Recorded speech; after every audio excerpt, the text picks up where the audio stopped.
Good morning, ladies and gentlemen, and welcome to the Scott Stedman podcast. We're so excited that you are here listening to us, and especially our topic today. I guess in some cases, depending on who you are, can be a bit controversial. We're going to be talking about should churches disclose their finances to the congregation?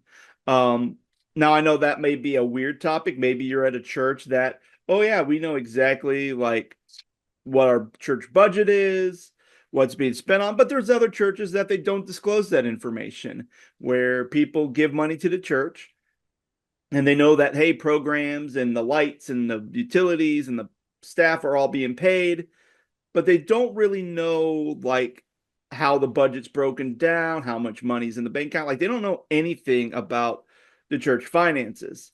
Joining me today on this topic is Micah Current. Micah, how are you doing this week? Been a great week. Hmm. Um, Let me just say that I'm officially sick of winter. I'm ready for spring. Yeah, not summer, spring. Spring, which I feel like over the last couple of years, like it's either we get a really good fall, we don't get a good spring, or get a really good spring and not get a really good fall. Yeah. So I'm good though. It's been a chaotic week and work and trying to finish up my class and all those fun things. Yeah. Being a parent. Oh, goodness, yeah. And yeah, it's been a wild week too. Well, I do have a story's gone wild, which is hilarious. Last What'd you find Saturday, at your church this week? now that I found a bazooka in the bushes. Yeah, that's what you should start calling this segment, not Stories Gone Wild. What did you find at your church this week? What you should call it. What did you find it in your church this week? So, um, so about a year ago, our church decided to let a Ethiopian Orthodox church use our space to do their worship services on Saturdays. So this group comes in Friday, they decorate the sanctuary and all their kind of like drapes and incense and everything else.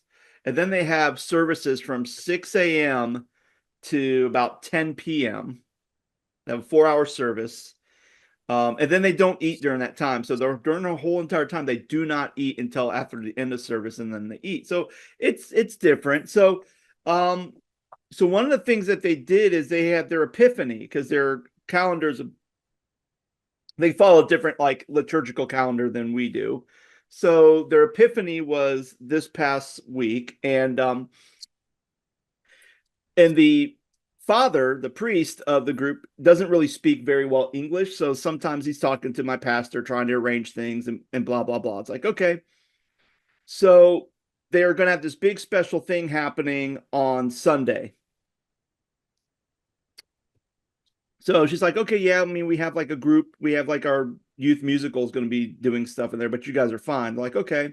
Because they just basically said, we're going to bring our stuff back. Like all their trinkets, their crosses, they're bringing it back. I'm like, okay, I don't know. They had like some type of special thing. I'm not really sure. So I was like, okay. Well, then I get a call Saturday afternoon from the pastor going, hey, Scott, are you home? I go, yeah, I'm home. She goes, hey, I must have got the dates wrong because the Ethiopians are waiting outside and they need to be let into the church. I go, oh, okay. So I walked in, I unlocked the door. The guy says, oh, we'll be done about 5:36. So I go and I kind of like unlock everything. And I go back home because my wife's traveling and the kids are at the home by themselves. So I need to get back. At the end of that, I look out in the parking lot. All the cars are gone. I'm like, okay, they must have left early. I went, locked everything back up. So now it's Sunday morning. We have our service. Then it's Sunday afternoon. We're doing our youth read throughs for the musical. And all of a sudden, I hear like a little kid running down the hallway. And I'll go, that's weird. So then I kind of look and I don't see a little kid. I'm thinking, okay, what the heck's going on? Is there like a ghost running around in the church now? What's this? But then I keep hearing this noise, like kids playing. I'm like, what's going on? So I go to like a stairwell and I look down. I see like these robes flowing down in the basement. I'm like, okay. And I'm thinking, oh, the Ethiopians are here. All right, okay, not a ghost, Ethiopians. So I go back and we're reading. Next thing you know, we start hearing bang, bang, bang, like a beating of the drum, and people going in the hallways. And then someone has like one of those, like, what is it, like a sufar, like one of those horns going. And me and the youth and like everyone else is sitting there going, what the heck is happening right now?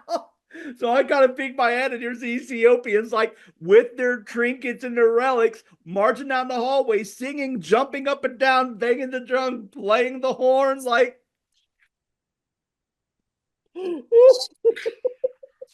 so when he said we're bringing our stuff back, it wasn't like, oh, we're just going to bring our stuff and put it in our room. No, we're going to be like doing a processional. It was so loud that my wife called me from our house and going, is there a wedding? Are the Ethiopians doing a wedding? Because they are like banging the drums and blowing the horn real loud out in the parking lot.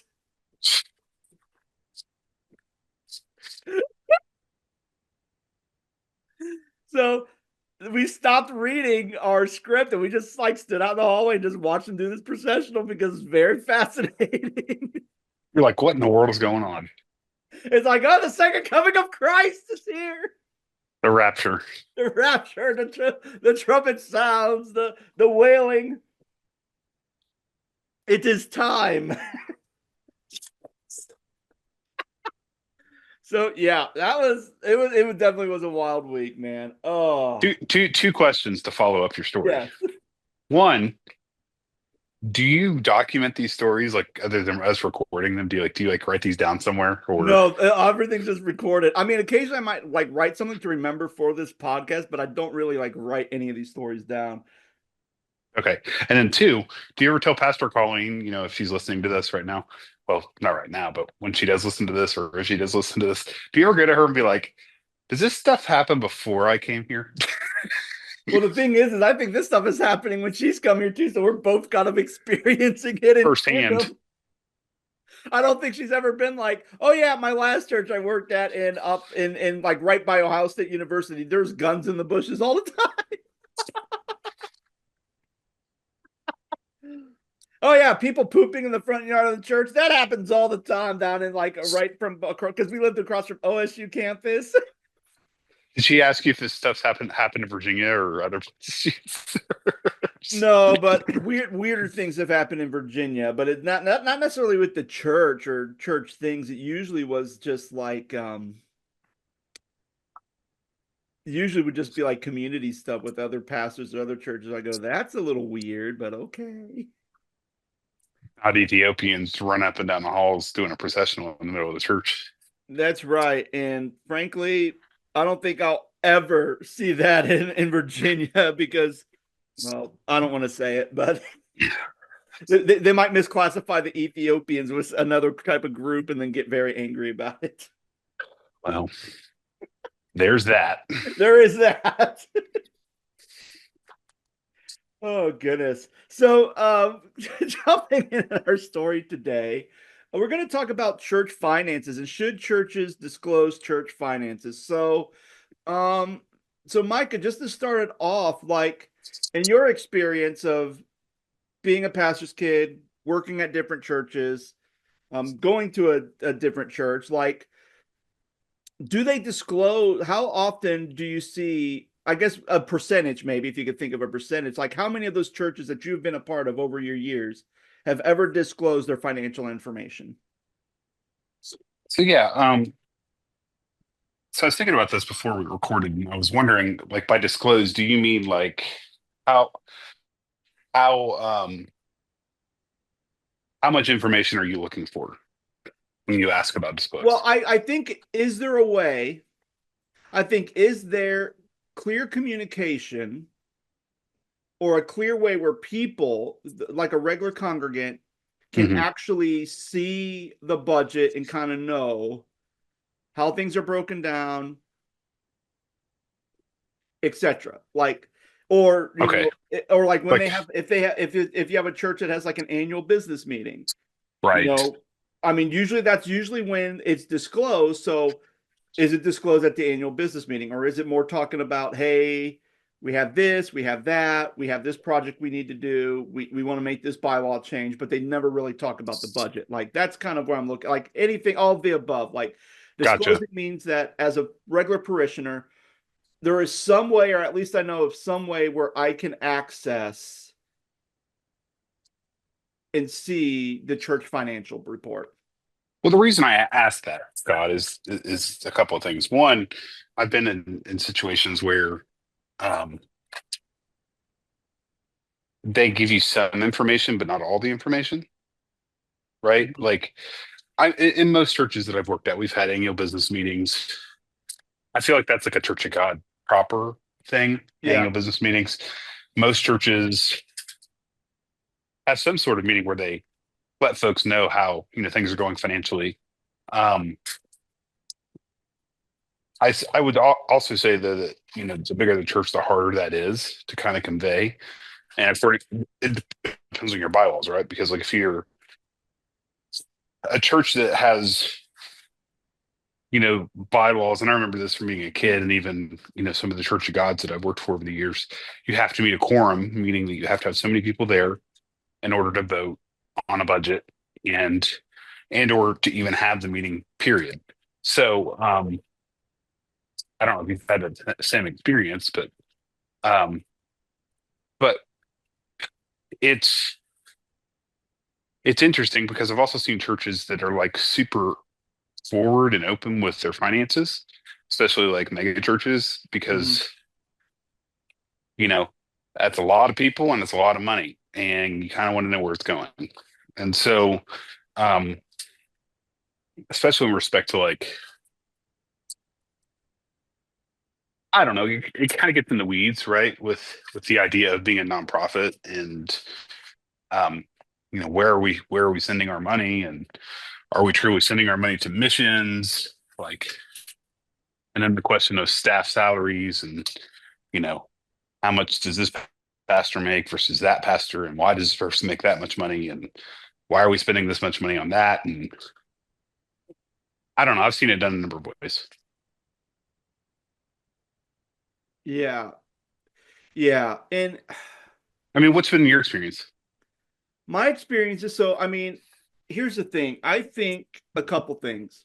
When I was growing up in Talmadge, when I was 16 years old, that's when I could officially vote in a church budget meeting. That was according to their bylaws. And that's when I'd see the budget. I didn't really understand it because I kept seeing negative numbers, like things like that were negative. And I would ask my dad, I'm like, oh, this is bad. Like, is the church losing money? And my dad goes, oh, no, it's good. And when it's in the negative, it's good. I'm like, what? Like, it didn't make sense. Like, the whole way they did their budget just confused the heck out of me.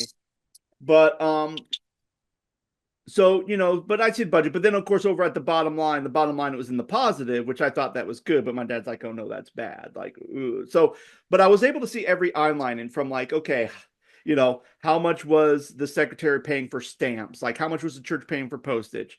What was the pastor and the associate pastor's salary? Um, Hmm. everything, youth ministry budget. Like, I saw everything. I knew everything. I knew how much we spent on vacation Bible school. Like, Yeah. I saw everything. Um, when I first became a pastor and I was in Cortland, they did their budget, but let me go back. But when I would see that budget at Talmadge, that would be the only time I would see that budget. Like the rest of the year, I didn't see the budget. There was never like a updated budget as far as like, oh, kind of here's how May looked, here's how June looked. Like occasionally in the bulletin, there would be a little thing at the bottom that would say like expenses for the month of June, giving for the month of June, and they would show that differential. Then they would do year to date. So you would see that in the bulletin every church. So that would be the extent of, but they never told you like, oh, if we were over budget, like what happened? Why are we over budget? Like, no, nothing. When I would be in Cortland, what they would do is they do a business meeting, they disclose the budget, talk about the budget next year, and then Greg who was the treasurer, right when you would walk into the church, there's like a bulletin board, and up in the upper corner, he would always post the most recent monthly financial report. So you could see you could see like what was the total giving for that month. Here we are. Here's where we are on track for budget. If we were over, under, etc. Like we would see that. Um, and then in Virginia, we would always do a annual business report. And then after that, like no one really saw the budget except for the administrative team who was in charge of the budget. So they could see everything and they could be like, are we doing good? Or hey, can we do this project? Or do we need to do a campaign to do this like building repair or whatever? Like, and then now, working at a UMC church, like I don't really know what our budget is. I don't see any paperwork. And again, I'm on staff and I have no clue um what the budget is. Like even sometimes I have no clue what my budget is for my programs. So Oh, a lot of times I'm like, I mean, I'll get a report of like stuff I bought and I like all the receipts and all the stuff I've downloaded from the month. So like I'll get like, hey, in the month, here's everything you spent money on. Just make sure everything's in the right categories. But other than that, I have no clue what my youth budget is. I have no clue what my children's ministry budget is. I have no clue what the overall budget is for the church. Like I don't know anything because we don't really do an annual business meeting. Like that we have like a finance team that sets the budget and gets voted on by the finance team and it gets approved by the finance team. And then after that, and I don't even know if there's a way where I can just go and say, hey, can I see the budget? Like I don't know because I think what makes it tricky for, especially with this church, is not only do you have your budget, but we have so many different um, endowments and special accounts. And we also have the preschool budget. Like we have so much stuff like that. In order to just print off just the church budget is very hard to do because there's so many other like designated and undesignated accounts and it just gets too confusing. And if I wanted to see a report, I'm probably going to get like a 25-page report. And so I mean, and sometimes it's weird because I'll hear things like, oh yeah, we're doing good, we're doing good. It's like, okay, I don't know if we're doing good, if we're doing poorly on our budget, because I don't see anything. Like I don't know. So that's just kind of been my take of just all the years of looking at budgets, is that I don't really see much of anything. Now, at the same time, the pastor, when it comes to like staff salary, that's always determined by the finance team and usually by the administrative team. So it's not like the it's not like when you see like mega church pastors where they're talking about how we need to give more money, we need to get, you got to give more money, and then it's like, okay, we need to give more money, but yet, Pastor Joel's living in a $7.5 million mansion, and he's saying we need more money. Like, yeah. like, and we don't have any, and that information is not disclosing. We keep hearing we need more money for stuff, and yet we're not seeing any type of budget. Like, I mean, in the 3 years I've worked here, never once have we had to preach like a tithe sermon, which I guess that's another topic of how much pastors hate or love to preach those, because I hated preaching those sermons. Well, and then you also get pressure from like your board and Oh we need yeah, more oh yeah. money and we need this and we Like need anytime, that. And anytime I had to preach a tithing sermon, 100% it usually was forced upon me by the board or by a finance team to, person. to preach Yeah. something. And even to the extent of saying these are the things that you need to say. Like I remember one time this gentleman who was a member of my elder board said, you need to tell people that if they're not tithing 10%, they're robbing God, and Whoa. that you're stealing from God. And I'm thinking, huh? But yeah, but Yeah. that's not our topic today, so I don't want to get Well, too far down that rabbit hole. I mean, it is in a sense, but like recently I looked, I think when we were kind of like brainstorming some ideas for your podcast and like some of the topics we could have covered, and we talked about this one initially, it was like, oh, you know, I looked up Crossroads Church in Cincinnati, which I reference a lot on this podcast because it's one of the bigger churches in the area that I live in. And um,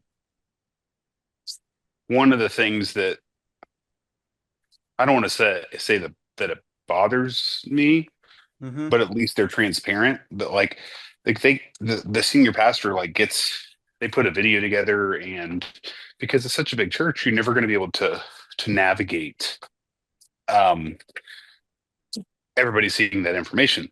So I remember, my wife and I went to a service once, and we walked out, and they were giving us these like magazines on the way out, and it was their financial report. And so um, they're so big that they have to like print a magazine to tell you everything they're doing with their money and their finances. But the one thing I didn't see was like basically salaries of pastors and staff. Like it was basically a pie chart, and it was like this percentage of our annual income goes to staff, but it doesn't say this person makes, I don't know, 350K a year, or this person makes, 100K a year, or whatever it is. And so it was kind of vague in a sense. It was cool because you got to see everything that they were doing as a church, but at the same time, it was more, I don't know what the word I'm looking for.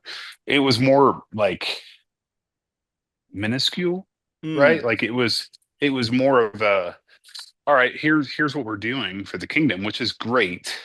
However, um, it's not everything, right? And you're not seeing actual numbers, you're seeing percentages. So, um, and it would be interesting, Scott, to take like a poll and see what percentage of folks actually care about that kind of stuff, right? Like my assumption is that with bigger churches, they don't care. Mm. Like your average congregant doesn't care about every nickel and dime that you spend in the church. Yeah. So there's some interesting stats about this. So there's a excerpt from a book that was of some research that was put out by Barna called The Trust Factor, and one of the questions that they're asking had to answer the question, do congregants trust churches with their finances? And here's some of the interesting things. So the first question they ask is generally, how much would you trust churches with your financial support? And they basically looked at five different generation gaps. So that'd be Gen Z, millennials, Gen X, boomers, and then elders, which would be the older of the boomers. And what is surprising is when you look at percentages, and this is just completely trust because they have the completely trust, somewhat do not trust, and do not trust at all. When you look at the completely trust, like 100%, I trust the church is going to make the best decisions with my financial contribution. The highest group was Gen Z with 33%, saying that they completely trust the churches with their financial support. The lowest group with 21%, boomers. Boomers do not have a complete trust of church financial support. However, when you go to giving, who gives most to their local church? Well, Probably Gen boomers. X, Gen X and boomers actually give to their local church. Most of their funds give to their local church. But Gen Z, they give to organizations that are not in their local community. So they may give to, like, I don't know, American Red Cross, UNICEF. And the options where I give to local organizations that are not in my local church. I give to my local church, or I give to a church that is not in my local community. So Interesting. yeah, and then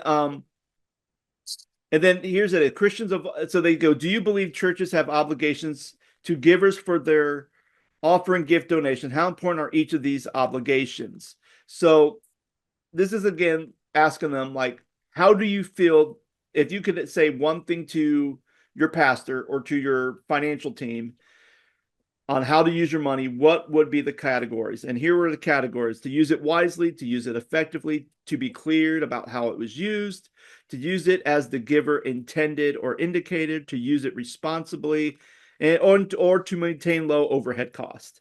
And based on this, like one of the things that we find is to be clear about how, I mean, to be clear about how it was used was the second lowest response. The first lowest being to maintain overhead costs. Like across generations, they didn't really care about that.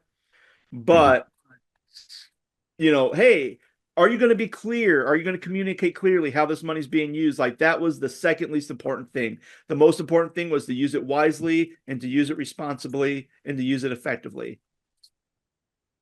Um, and then when they interviewed pastors, this is kind of a big thing. When they used pastors, how much do you believe your church and congregation trust your leadership concerning church and money and budgeting? Completely, somewhat, not much, not at all. 68% of pastors said that their congregation trusts them completely with the church's money.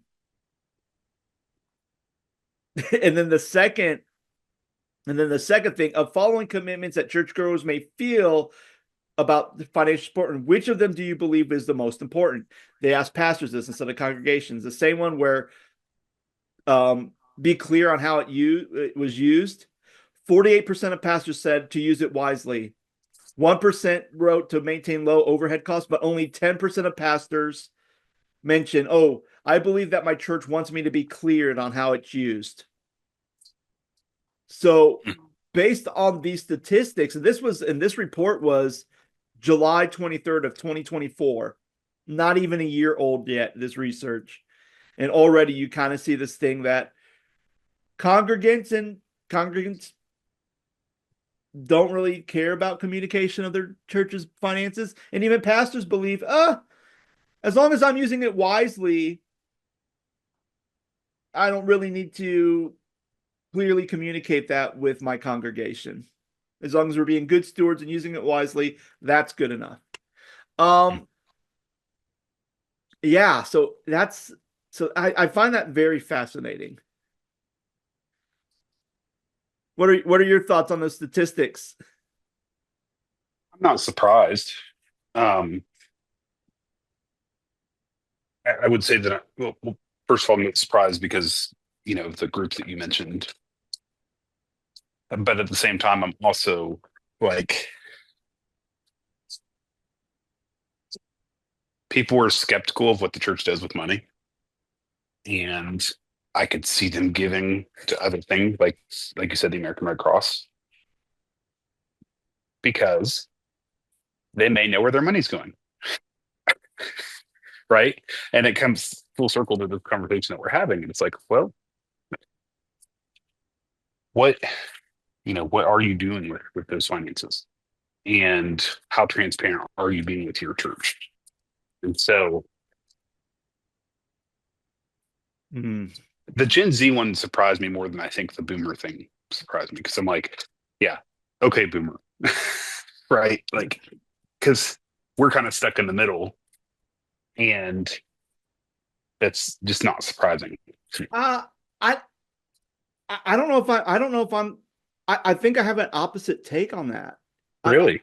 because here's the thing, like growing up, and again, this is just me talking to my dad about his experience in high school. In high school, you took classes like home ec. You even took like a basic accounting classes to understand how to do a budget and how to manage money. Even when I was in high school, I took an accounting class where I had to learn how to do accounting, work a spreadsheet, how to develop a budget. Like I mean, I did that. Now my niece, who is technically would be considered like the younger of Gen Z, Hmm. n- never took a home ec class, never took an accounting class. Yeah. So the fact that Gen Z is like, like, whatever, about the money. I think in some cases where they completely trust the church with their financial support because I don't think they have the training to even understand how to read a budget Right. or how to look. I mean, again, like when my first thing, my dad told me anything that had a negative number was good. Hmm. Anything that had a positive number was bad, which was very confusing because then when I went to Cortland, and again, this is more of a small church mentality, and Talmadge at that time was a good medium-sized church, still is. But the way they did the budget in Cortland, like the positive numbers were good, the negative numbers were bad. So at the end of the month, if we were like negative 500 in the hole for the month of March, that's not good. Right. Um, and then if I looked at like year to date, if we were in the positive, it's like, yeah, March was a bad month, but we're still on track. We just had a bad month. So, and that was easier to read. Um, so I think because Gen Z doesn't have that training of to understand a budget and to really understand how to be wise with finances, they just like, well, hey, I love my church. I'm going to give to my church. And I just assume Hmm. that it's going to be taken care of. Yeah.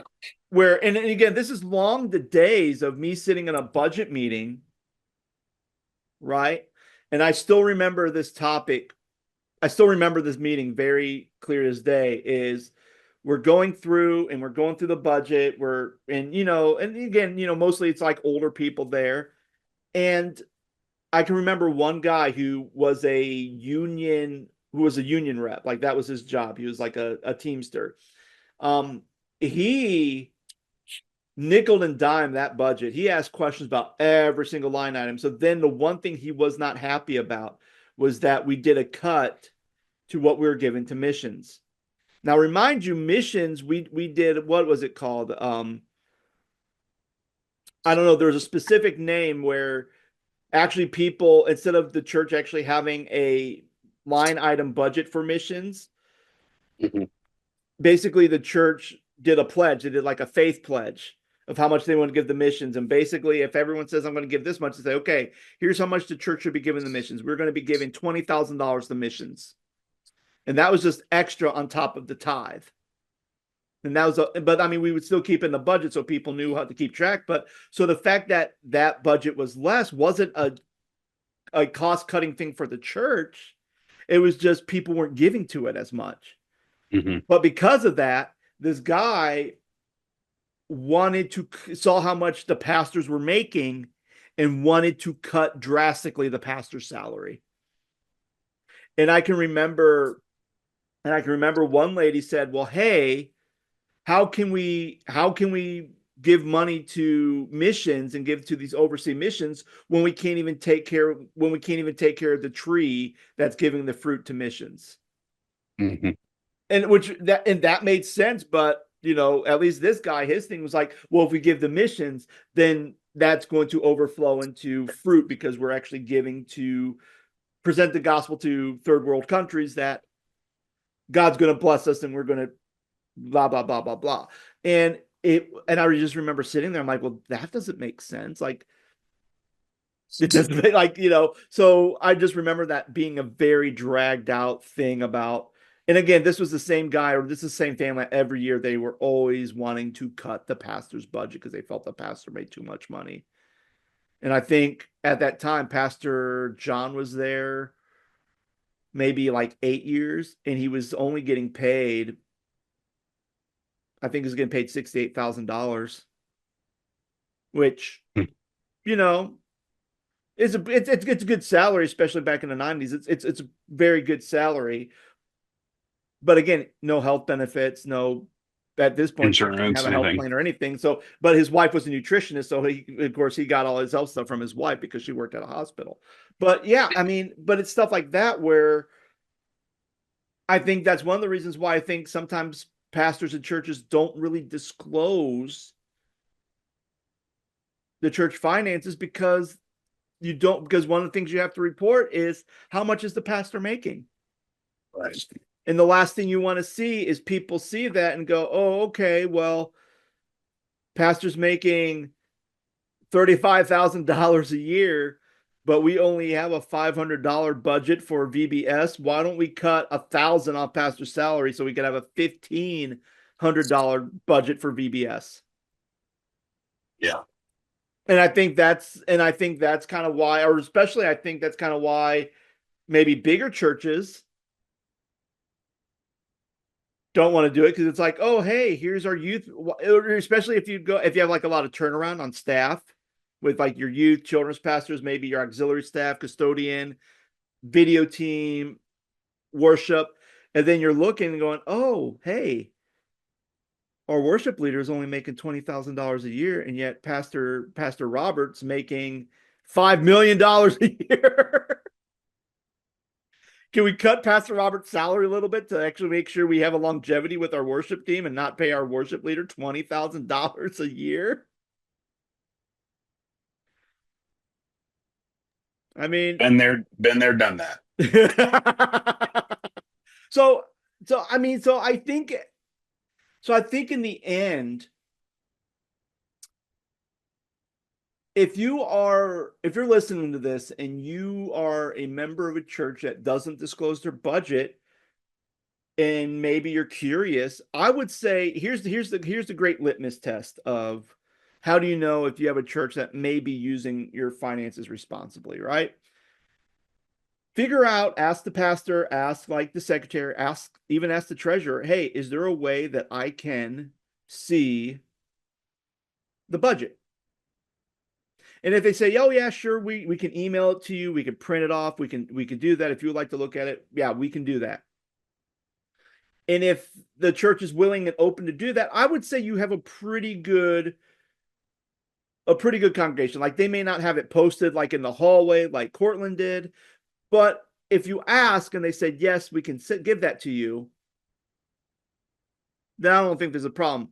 If you're at a church and you say, hey, can I see the budget? And they're kind of saying, well, no, or they're making excuses, or we have to talk to Pastor Robert first to see if that's okay. And you realize that, okay, if you can't say a definite yes and you have to give a bunch of excuses on why you can't give someone the budget, that's not like a staff person. But actually, if you're a staff person, you ask them for the budget and they're telling you no, you might want to find another church.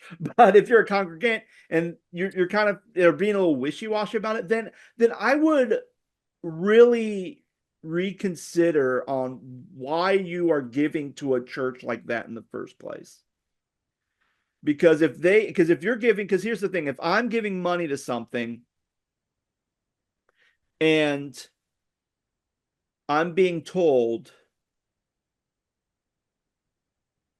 that I can't see what I'm giving to, then that's a problem. Even when I would do streaming through Extra Life and I would raise money for UVA Children's Hospital, at the end of the year, I would get these reports. Here's how much money we made this year from your guys streaming, through Extra Life, through all your board game nights. Here's how much money we made.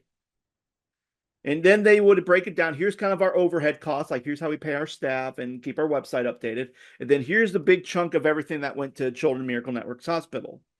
And then I would get a letter in the mail from University of Virginia Children's Hospital. Thank you for participating in Extra Life. Because of everybody who in the state of Virginia who chose us as a Children's Miracle Network hospital, here's how much we were able to, here's the big chunk, here's our portion of all that big money that Extra Life is reporting. Here's our portion of everybody in the state of Virginia that chose us as their hospital.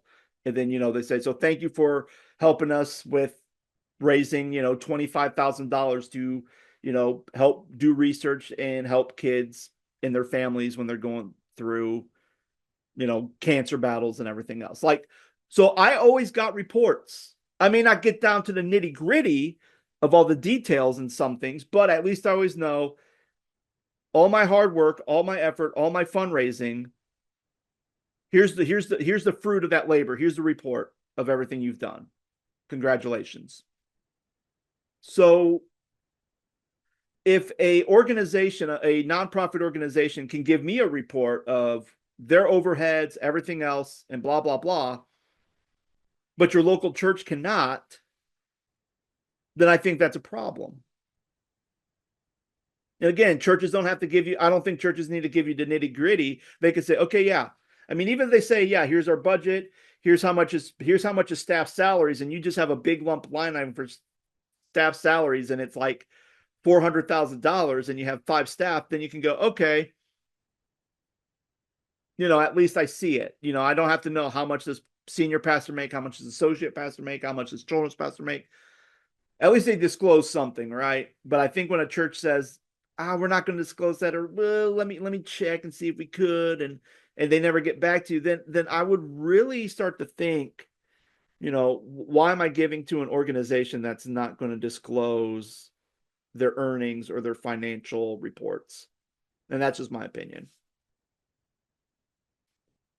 Yeah, I mean, I don't have much to add. I think that you nailed it, because it's, what are you hiding, right?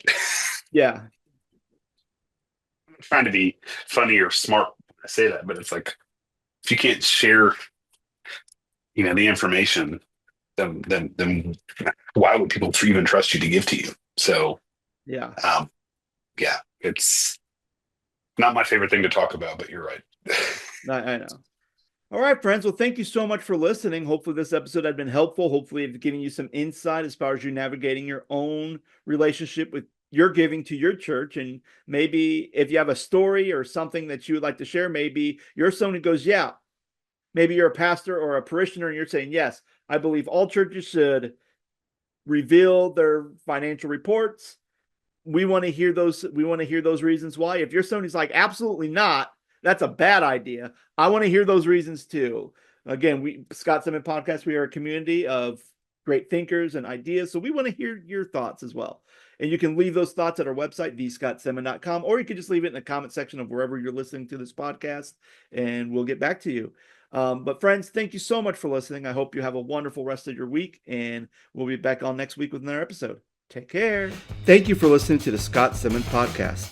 The Scott Stedman Podcast is made possible by support from our listeners. We thank listeners like Patty and Scott, whose support goes to this podcast's continual growth and maintenance. If you want to support this podcast, you can do so in a number of ways. First, feel free to give us a 5-star rating if you enjoyed this episode and share it with your friends. If you'd like to financially support the Scott Stedman Podcast, you can go to the website ko-fi.com/the Scott Stedman Podcast. That website again is ko-fi.com/the Scott Stedman Podcast. Thank you so much for listening.